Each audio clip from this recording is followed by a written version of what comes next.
Hey there. Who is your number one team?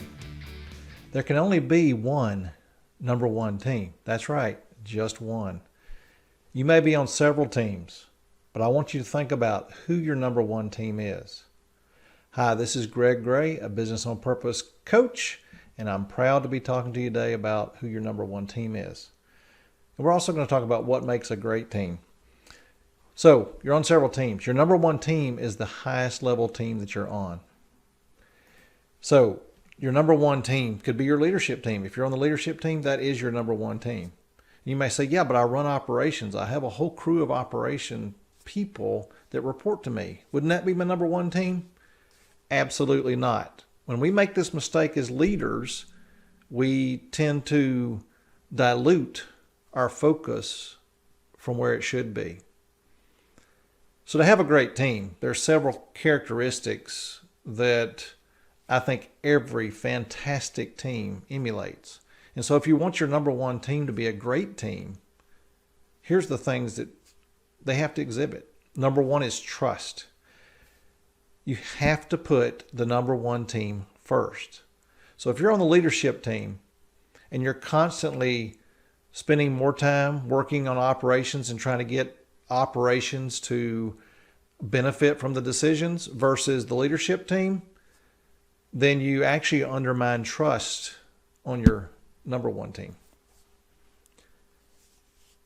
You also have to let the team members work through their strengths. That's how you build trust. If we're all working within our strengths and we can rely on each other, trust is built. We also need to believe that others are committed to the team as much as we are. And so if we do those things, we will build a strong number one team filled with trust. The second thing is communication. Every great team has incredibly focused communication. One of the things we have to do as a team member is give feedback, honest, transparent feedback. We also have to challenge each other. So when you're working with your number one team members, you need to keep challenging them and pushing them outside their comfort zone.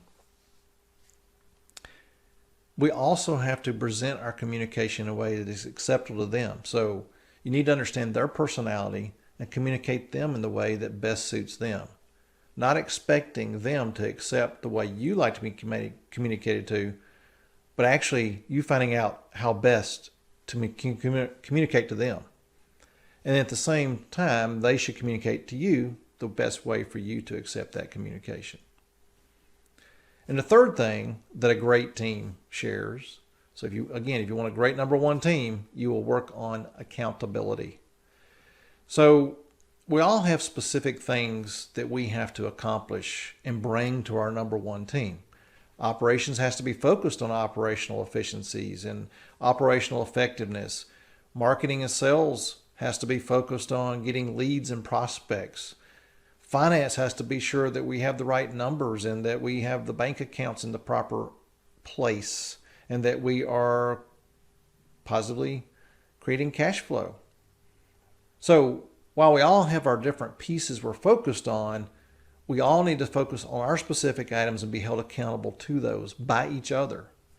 But the best way to exhibit accountability is being accountable to what you say you're going to do. The other way we exhibit accountability to our number one team is by helping others reach their objectives and their goals. So let's just say I'm running operations and I'm on track. Everything on my KPI or key performance indicators is green right now. But I see somebody struggling over in marketing sales. I should lend a hand. I should help them. I should lift the tide under all our ships by reaching out and being beneficial and helpful to another team member. That is how I help in the accountability arena to my number one team. And by the way, it also builds trust. And the other thing we have to do is we have to believe in each of our other number one team members that they are going to be accountable to what they say they're going to do. So we have to start with a vein of trust in them and then let them prove it over time and that trust will grow. When they step outside of those lines, we need to communicate and challenge them. And we also need to remind them of what they've signed up to and help them be accountable. But here's the thing. We also want them to do the same things to us. So who's your number one team? It's the highest level team that you're on. So if you're on the leadership team, that is your number one team. It's not your functional department that you run.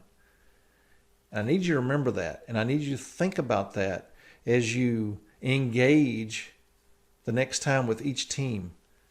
You need to keep that in mind and act appropriately to that. So let's go build trust, let's communicate effectively, and let's be accountable to what we say we're going to do. And let's make our number one teams the best they can be. Thank you.